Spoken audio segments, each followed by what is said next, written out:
చాలా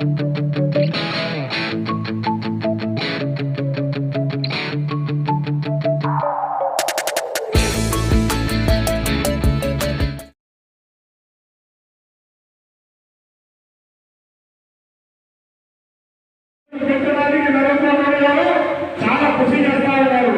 అదే రకంగా బీఆర్ఎస్ పార్టీ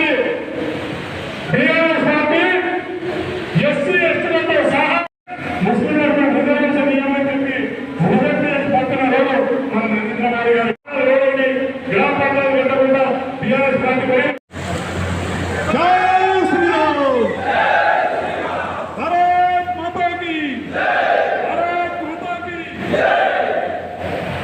महाराज की जगदम्बा माई की रामराव महाराज की సమాధానం ఇస్తానా. నేను కూడా 10 సంవత్సరాల నుంచి సర్పంచ్ చేసుకోమని సర్పంచ్ పదవి నుంచి దిగిపోయినా కాబట్టి చెప్తా ఉన్నా. ఇలా సీసీ రోడ్లు వచ్చినాయి, మరియు బాత్రూమ్లు వచ్చినాయి, మరియు రేషన్ బియ్యం తినట్టు, మరియు వైకుంఠ ధామాలు వచ్చినాయి, మరియు ప్రకృతి వనాలు వచ్చినాయి, మరియు తప్పు చేసి ఉన్నాం. కాంగ్రెస్ ఓటు చేసి ఉన్నాం మన కొంతమంది, కానీ అది చాలా తప్పు చేసే వాళ్ళం అయినాం. కాబట్టి ఇప్పుడు తెలుసుకున్నాం, ఇక మరీ తెలుసు కూడా మళ్ళీ కాంగ్రెస్ ఓటు వస్తే మన బతుకు ఏ రకంగా ఉంటే 6 క్యారెక్టర్లు కాదు, ఒక్క క్యారెక్టర్ కూడా కొనసాగేంత అర్థం చేసుకొని మరీ మన కార్యక్రమం జరిగింది. కాబట్టి మీరందరూ సాయశక్తుల కృషి చేసి మన అరవిందను ఇద్దరు ముగ్గురు వస్తున్నారు. అర్జెంట్ రమ్మని చెప్పి ఎక్స్పెక్ట్ రమ్మని ఫోన్ వచ్చేసి వాళ్ళ ఆంధ్రాన్ని హైదరాబాద్కి ట్రై అయ్యారు. కాబట్టి దయచేసి నన్ను అన్యదా భావించదు. ఎందుకంటే గత 30 ఏళ్ళ నుంచి నేను రాజకీయం చేస్తున్నా. నా గిరిజన బంధువులు ముఖ్య రమ్మడం సోదరులందరూ కూడా నిత్యం ఏ చిన్న విషయం వచ్చినా ఏదొచ్చినా కానీ నేను మీతోని మీరు నాతోని కలిసి రోజులు ఉంటాయి.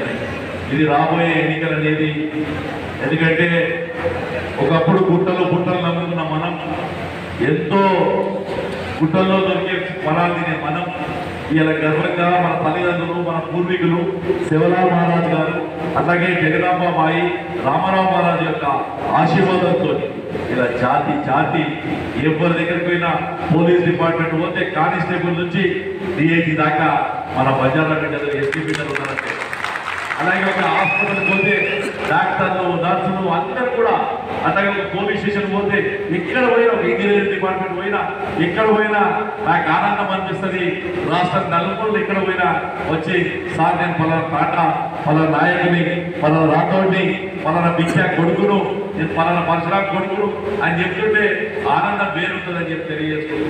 మన పిల్లలు ఇలా అమెరికాలో మిగతా దగ్గర కూడా మంచి పొజిషన్లో ఉన్నారు అంటే అది సేవలాల్ మహారాజ్ గారు చూపించిన ఆలోచన.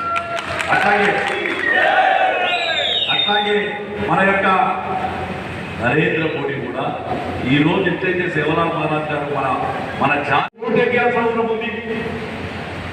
కాబట్టి నేను మరొక్కసారి మీ అందరికీ విజ్ఞప్తి చేస్తున్నా, ఇక్కడికి వచ్చిన ప్రతి నాయకుడు కూడా ఈరోజు మొత్తం జాతి కూడా నరేంద్ర మోడీ ఎప్పటి అవసరం. పౌరాదేవులు 700 కోట్లతో పెద్ద టెంపుల్ కడుతున్నారు. మొన్ననే మన ఎన్టీఆర్ గారి తరపు అరవింద్ గారు వద్ద రామారావు మహారాజు విగ్రహం ఇవాళ మన యొక్క ప్రాంతం పెట్టడం జరిగింది. కాబట్టి నేను అందరికీ కోరుతున్నాను ఈ ఎన్నికల్లో, ఎందుకంటే నాకు మా ఫస్ట్